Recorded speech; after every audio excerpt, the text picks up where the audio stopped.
ada beberapa job yang memang akan digantikan oleh AI, tapi ada juga yang enggak. Di list itu ada ini auditor nggak ya, profesi auditor yang tergantikan? Seringkali atau terkadang memang prompt engineering-nya yang belum tepat lah, atau tidak terlalu tajam. Tapi nanti yang di blame biasanya AI-nya, ChatGPT-nya. Wah, ini kok hasilnya gini. Ganti versi gitu ya.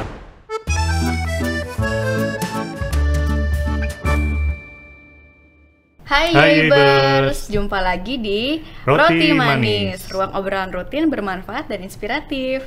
Masih ada yang nggak suka roti manis, El? Gak ada dong. Saya Elisa dan juga saya Doni. Dalam beberapa menit ke depan, kita akan membawa rekan-rekan Yaibers untuk ngobrolin hal yang seru, bermanfaat, dan tentunya inspiratif dong, ya kan Don? Apa tuh El ya? Wah, hari kita ngobrolin tentang IT. Oh, menarik dong ya? Ini juga merupakan salah satu dari komen di YouTube kita yang di Roti Manis bilang tuh pengen banget nih ngobrolin tentang IT nih Don. Oh, karena IT kayaknya sedang tren ya sekarang ini ya? Tren banget, keseharian kita juga ada IT-nya kan? Iya, iya. Beli roti kan pakai IT juga ya? Pakai aplikasi. Pakai aplikasi kan, Oke. tapi IT juga itu iya, ya? bisa juga pakai teknologi ya. Oke. Nah, biar nggak berlama-lama lagi, yuk kita kenalan sama bintang tamu kita yuk. Siapa tuh ya, El? Yaitu Gautama.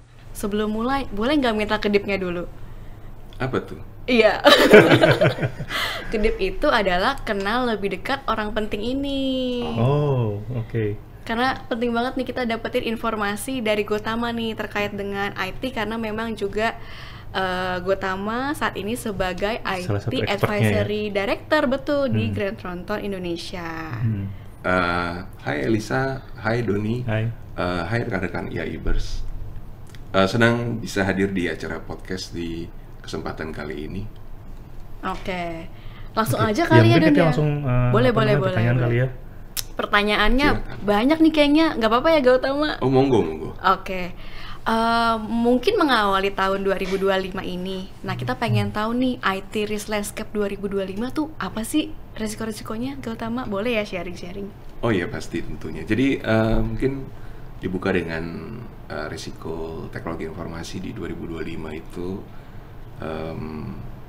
fokus di risiko siber atau cyber risk, di mana di dalamnya termasuk ada cyber security atau keamanan siber, dan juga risiko atas penggunaan maupun pengembangan artificial intelligence ataupun kecerdasan buatan.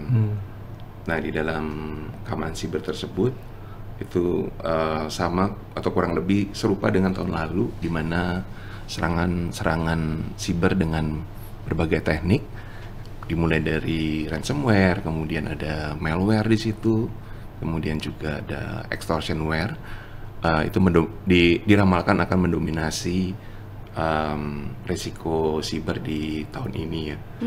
Dan tahun-tahun mendatang mungkin ya. Dan tahun-tahun mendatang tentunya. Hal ini sesuai juga dengan laporan dari kami dari Grant Thornton bekerja sama dengan IIA, the International Institute of Auditors, di report secara global tersebut untuk tahun 2025 yang di mana surveinya dilakukan terhadap 128 negara, sekitar 3.000 responden itu menyatakan bahwa 5 emerging risk-nya adalah yang pertama risiko keamanan siber, kemudian ada business continuity, ada climate change, kemudian yang keempat itu ada AI risk.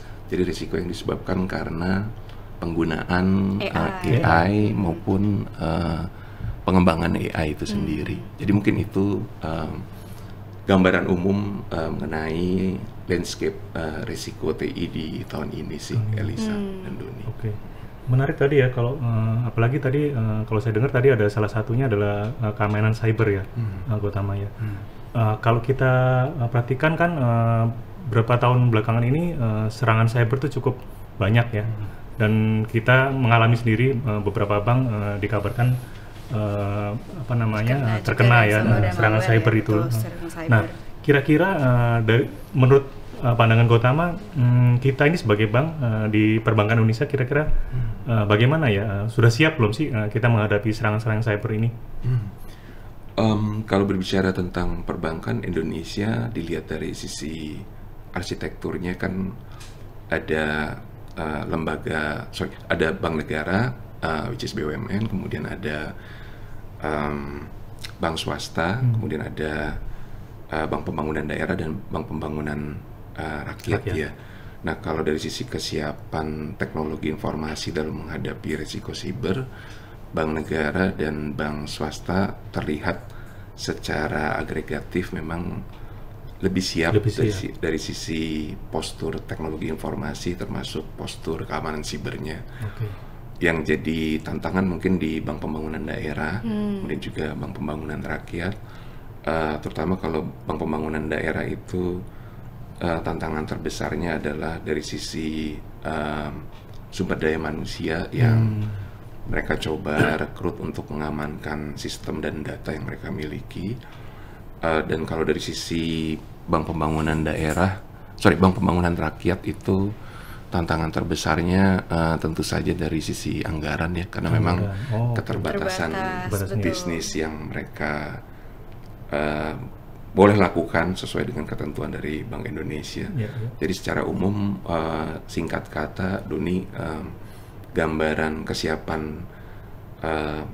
perbankan di Indonesia terhadap keamanan siber itu kurang lebih seperti itu sih saat ini.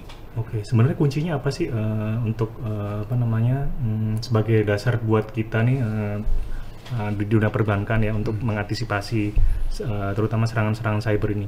Kuncinya apa sebenarnya buat kita? Kuncinya sebenarnya kalau bagi bank itu adalah yang pertama peningkatan infrastruktur teknologi informasi. Jadi infrastruktur teknologi informasi yang memang sudah mumpuni kemudian coba ditingkatkan khususnya untuk menanggulangi resiko-resiko siber. Kemudian yang kedua edukasi yang berkelanjutan. Penting itu edukasi ya. Betul. Ini orang edukasi loh. Betul.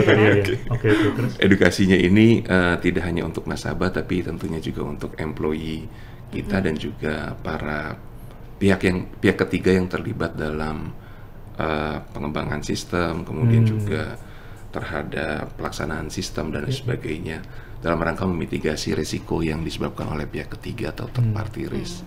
Kemudian yang ketiga dari sisi respon terhadap insiden-insiden keamanan siber yang lebih komprehensif.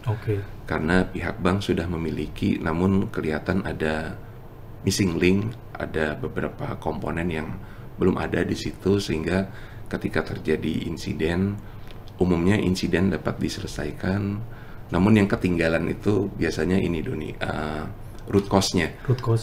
Jadi root cause-nya ya pokoknya udah selesai masalahnya, tapi root cause-nya dicari tapi tidak sampai yang akar penyebabnya. Gitu ya? Betul. Jadi sebagai bagian dari lesson learn juga ya? Yes. Buat banking. Kemudian yang berikutnya ada katanya dengan ketahanan siber. Jadi artinya mengalami serangan siber memang merupakan sebuah musibah dalam tanda kutip. Namun tidak kalah pentingnya adalah bahwa ketika sudah mengalami insiden siber tadi, sistem yang ada di perbankan itu harus bisa bangkit lagi. Jadi jangan sampai udah sekali kena serangan, abis itu ibaratnya kalau tinju tuh knock out lah gitu. Nah, nanti akan perlu dilihat ketahanan siber dari pihak bank itu seperti apa. Dan yang lebih pentingnya lagi, seberapa cepat sih sebenarnya sistem yang ada di bank itu ketika mengalami insiden bisa recovery. Berarti backup penting tuh kalau kayak gitu ya. Betul, sangat penting, Elisa. Mungkin 4 hal itu yang menjadi tantangan untuk pihak bank selama tahun 2025 dan seterusnya sih, terutama terkait dengan edukasi. Karena tadi kalau nyambung edukasi tadi Gautama juga sempat menyebutkan kalau nggak salah tadi BPD ya, salah satu ininya kan manpowernya tadi ya, pengetahuan orang ya. Kayaknya itu juga yang perlu diperhatikan ke depan. Jadi di beberapa kesempatan sempat berkomunikasi dengan Asbanda, Asosiasi Bank Pembangunan Daerah, kemudian sempat ada event juga dengan mereka. Bank-bank waktu itu kebetulan dari BPD itu 27 BPD hadir, levelnya waktu itu kepala divisi, mereka memang salah satu tantangannya adalah memperoleh sumber daya yang kompeten lah, tidak perlu terlalu mumpuni dalam rangka menjaga keamanan dan ketahanan siber mereka. Karena memang Indonesia, ya kita ketahui bersama, Doni dan Elisa, memang knowledge gap-nya antara Jakarta, Surabaya, Medan, dan kota-kota lain di Indonesia itu cukup tinggi ya. Jadi untuk dapetin resource yang kompeten spesifik untuk keamanan siber tuh di daerah luar biasa, challenge yang luar biasa lah. Beberapa dari yang artikel yang sering aku baca juga memang salah satu bisa masuknya tadi threat atau ancaman itu adalah dari SDM-nya. Contoh as simple as misalkan dikirimin link dari mungkin yang seharusnya tidak boleh kita klik, tapi itu justru jadi jalan masuk ya buat tadi ransomware dan malware tadi yang bisa mengakibatkan akhirnya impacting ke cyber attack ya. Cyber attack tadi, betul. Yes, betul. Jadi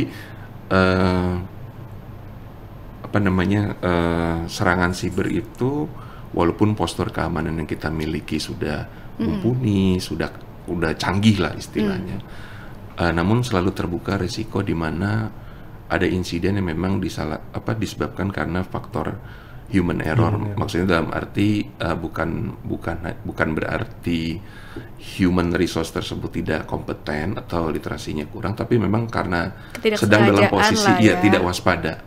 Terutama kalau bicara bioritma tubuh tuh pukul 6 sore ke atas lah. Yang early bird kan gitu ya, 6 sore ke atas itu kondisi psikologisnya udah turun tuh. Nah itu kalau diserang dengan teknik serangan siber itu probabilitas untuk berhasilnya lumayan tinggi sih. As simple atau kita sangat reaktif positif sih, sangat reaktif. Misalnya ada email masuk, klik langsung tanpa ngelihat mungkin sendernya dari siapa, terus kira-kira template-nya aneh atau enggak, langsung kita klik juga ya. Karena mungkin rasa ingin tahu kita juga tinggi ya. Kadang-kadang ada sesuatu yang baru itu kita excited banget kan. Apalagi sekarang caranya kan bermacam-macam ya. Cara masuk ke sistem kita ya. Betul Doni. Memanfaatkan teknik yang namanya istilahnya social engineering. Soceng kalau Soceng ya. Bukan soceng ya. Bukan soceng. Oke. Tadi sempat ngobrol juga kan tentang infrastruktur nih. Nah, kalau dibilang harus sejalan berarti ya, kalau misalkan kita memang mau meningkatkan ketahanan cyber tadi dengan infrastruktur yang harus bagus juga gitu. Betul. Nah, beberapa denger juga di bank-bank juga sekarang lagi ada kayak pakai cloud, pakai IoT. Itu gimana sih Gautama? Tentang mungkin pengalaman sharing yang udah pernah ada klien ya. Dari sisi resikonya juga ya. Bisa jadi juga ya. Oke, baik. Jadi untuk keamanan dari sisi cloud atau komputasi awan tentu saja menjadi perhatian karena banyak bank yang melakukan migrasi terutama sistem-sistem pendukung ke cloud lah ya. Nah, di komputasi awan ini memang ada risiko-risiko siber juga ya, khususnya ketika model layanan cloud yang digunakan adalah infrastructure as a service atau sering dikenal sebagai IaaS, kemudian ada yang kedua itu platform as a service, PS, jangan pas nih, PS. Kemudian yang ketiga yang software as a service, SAS. Banyak istilahnya ya. Iya. Banyak istilah betul. IaaS, PAS sama SAS. Iya. Nah, yang untuk platform dan infrastructure as a service itu jenis serangan yang paling banyak dialami itu denial of service. Jadi denial of service itu teknik yang mengirimkan paket data dalam jumlah besar, dikirimkan melalui beberapa server atau beberapa perangkat, nanti lalu lintas website ataupun mobile site-nya menjadi amat sangat tinggi sehingga tidak dapat diakses oleh para pengguna yang legit. Nah, itu semacam kayak ini ya, bikin jalan buntu gitu ya, supaya orang lain nggak masuk gitu ya? Iya betul, betul Doni. Nah, implikasinya memang kontrolnya kalau dari perspektifnya internal audit kan melihatnya kan kontrolnya ya, pengendaliannya ya. Kalau bentuk bentuk layanan yang mau dilindungi adalah website, itu dengan menggunakan web application firewall sebenarnya cukup. Jadi serangan itu akan ibaratnya berhasil ditahan lah gitu. Cuma yang jadi concern itu lebih ke arah cost-nya. Jadi Karena cost dari web application firewall ketika menangkal serangan tersebut, costing yang harus dibayarkan oleh pihak bank ke penyedia web application firewall itu berdasarkan jumlah serangan yang semakin banyak semakin mahal ya. Betul. Jadi serangannya ibaratnya roughly say bikin miskin banknya.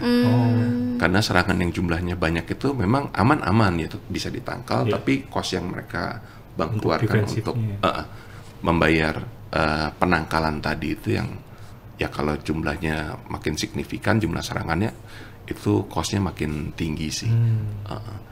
Kemudian faktor kedua kalau terkait dengan layanan cloud itu adalah model layanan yang pihak bank ini masih belum terlalu clear bagian keamanan mana yang menjadi tanggung jawab mereka, mana yang menjadi tanggung jawabnya pihak penyedia layanan cloud.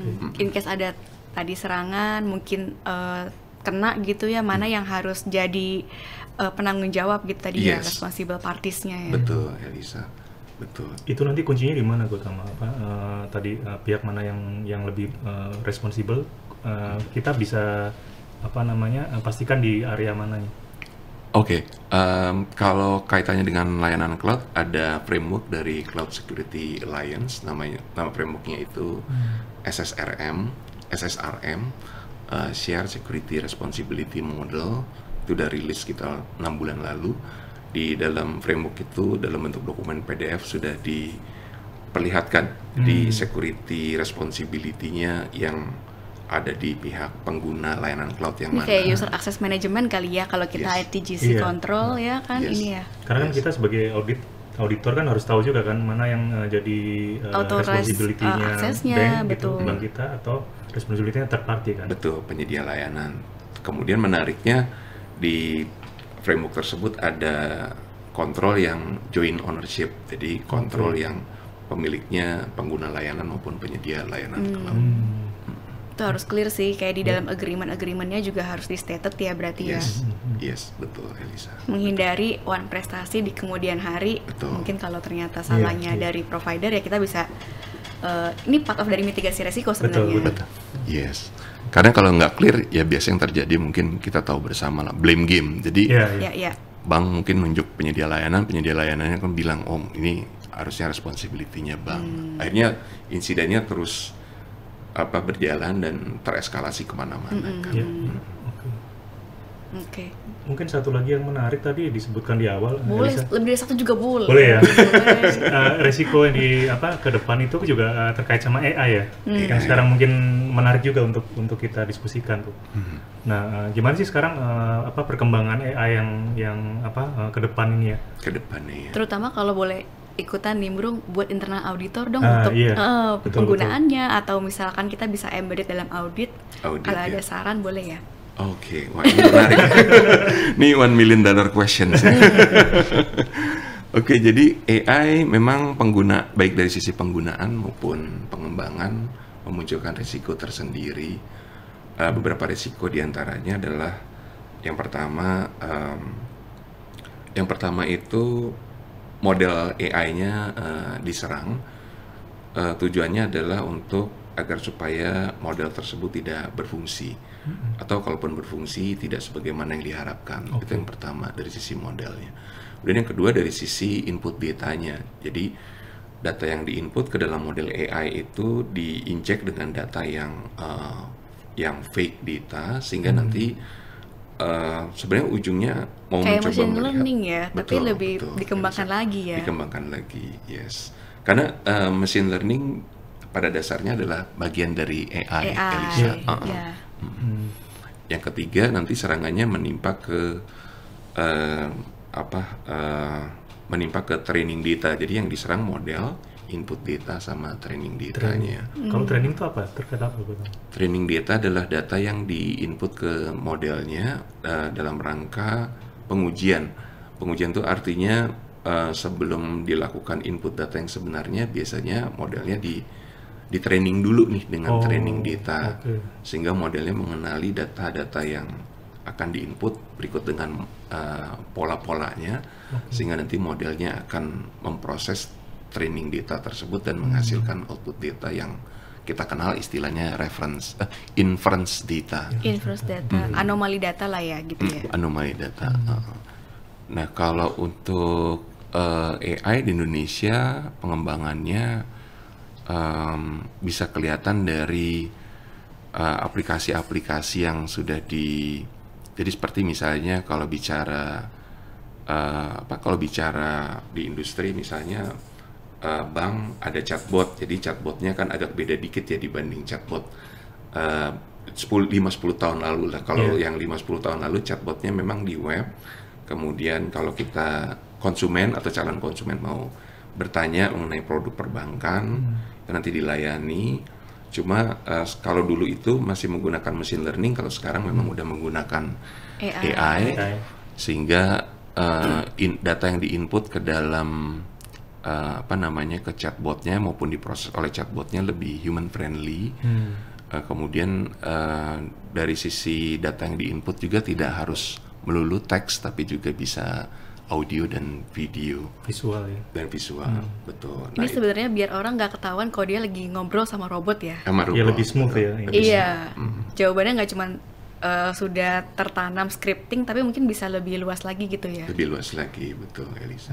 Nah yang menariknya buat internal audit, mungkin kalau di company atau di organisasinya sudah menggunakan AI atau mengembangkan AI, mungkin tantangannya adalah internal audit gimana nih caranya nih kalau diminta ngaudit AI. Kompetensi internal auditnya juga harus di-keep up berarti ya.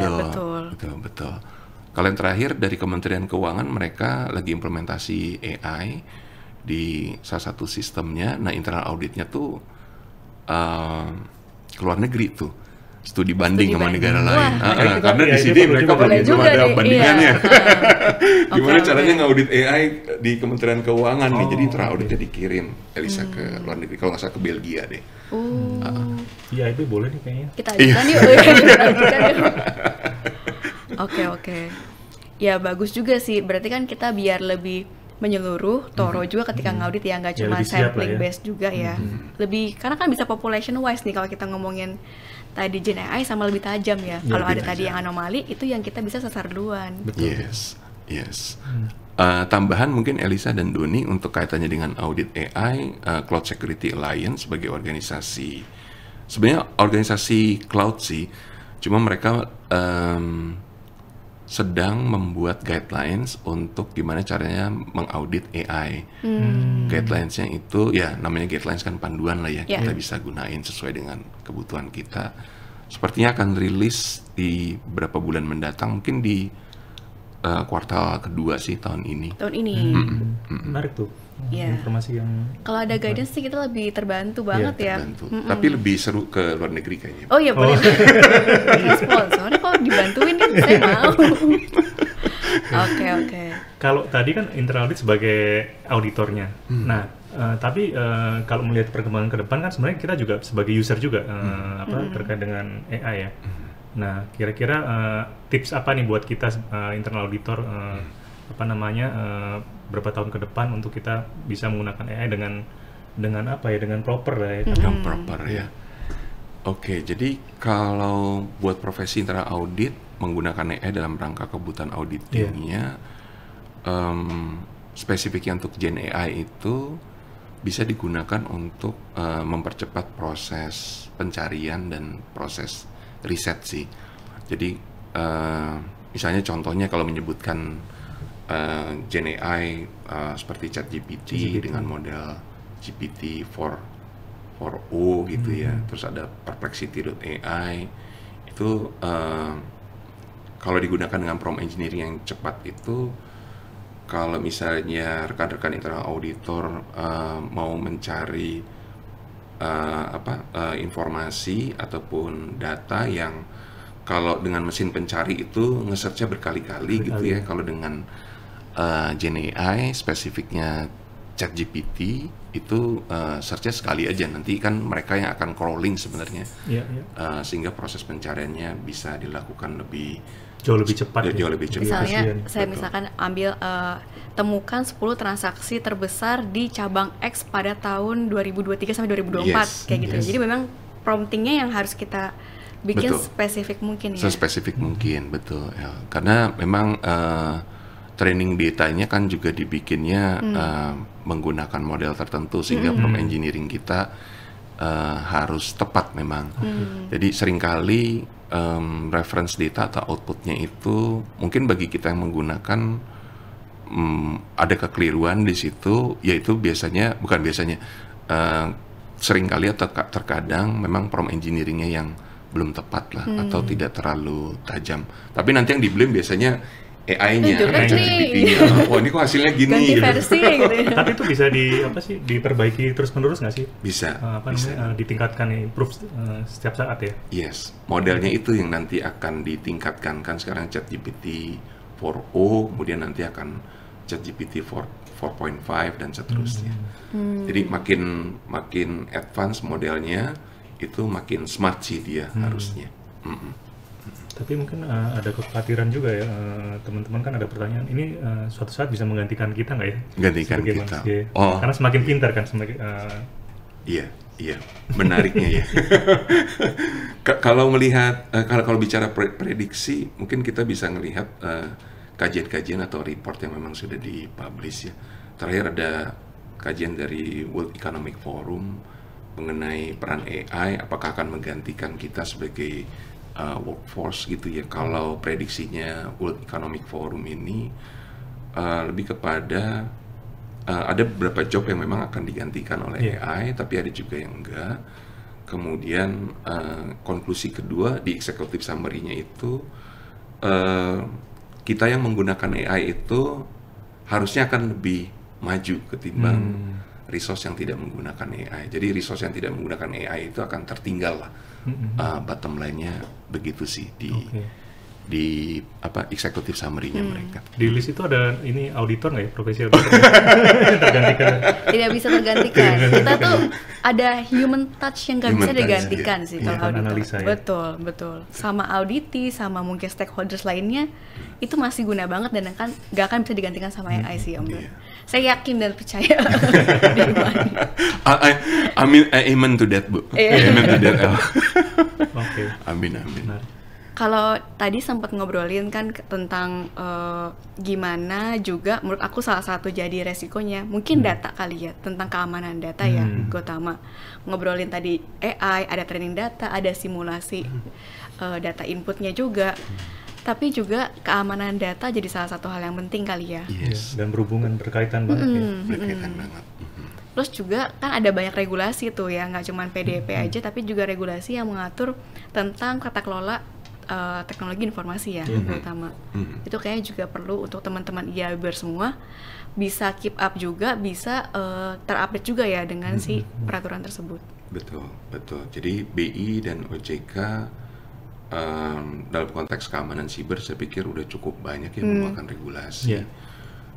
Kalau PBI kan ada regulasi untuk penyedia jasa pembayaran, kemudian penyelenggara infrastruktur pembayaran, kemudian ada POJK untuk teknologi informasi, kemudian untuk penyelenggaraan bank digital, sampai ke perlindungan masyarakat dan konsumen untuk sektor keuangan.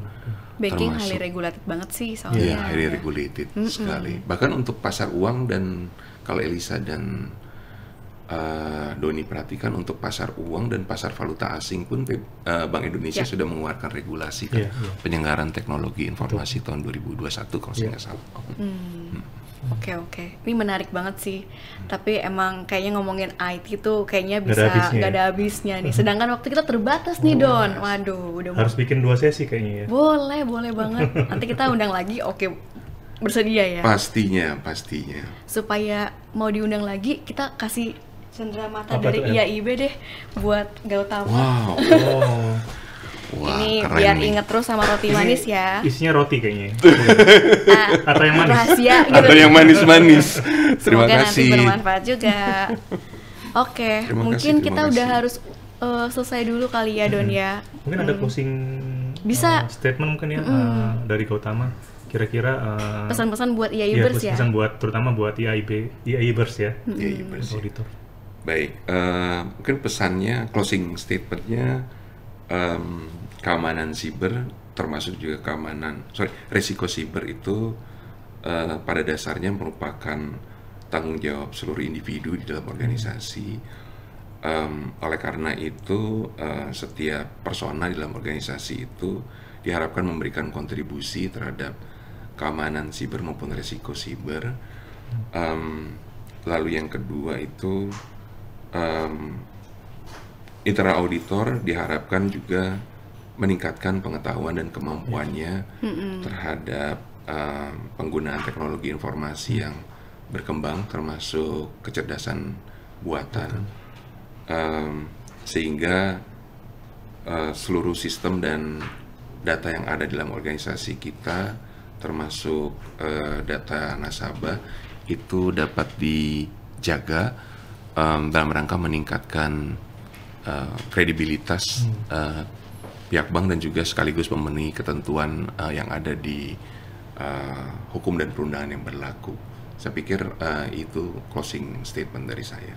Diinget ya Ibers, resikonya tadi keamanan siber, sumber daya juga, dan juga gimana kita sebagai individu terus meningkatkan kompetensi dan juga pengetahuan nih terkait dengan IT gitu ya. Betul. Mantap deh. Betul. Wah, sayang sekali ya udah habis, tapi teman-teman Yaibers pasti harus terus saksiin juga nih Doni. Video-video dan juga informasi dari Roti Manis yang akan terus ditayangkan di YouTube-nya IAIB. Oke, dan kalau tidak salah ada ini ya, ada hadiah menarik ya untuk teman-teman betul. yang memberikan komen, memberikan pertanyaan di YouTube kita ya. Hadiahnya apa ya? Nah, sebelum kasih hadiah harus follow dulu semua sosmed kita dan subscribe juga untuk YouTube kita. Nah, kita akan terbitin kan di minggu kedua setiap bulannya. Kita tunggu jawabannya. Tadi ada komennya, pertanyaan lagi buat Gautama juga boleh sampai minggu 3. Nanti pengumumannya kita umumin di minggu keempat di IG-nya IAIB. Oke. Jangan lupa ya teman-teman ya. Oke, sip. Thank you untuk Gautama. Thank you juga udah mau sharing di sini. Itu aja teman-teman IAIBers. Sampai jumpa lagi di Roti Manis berikutnya. Berikutnya. Thank you. Thank you. Bye-bye. Bye-bye.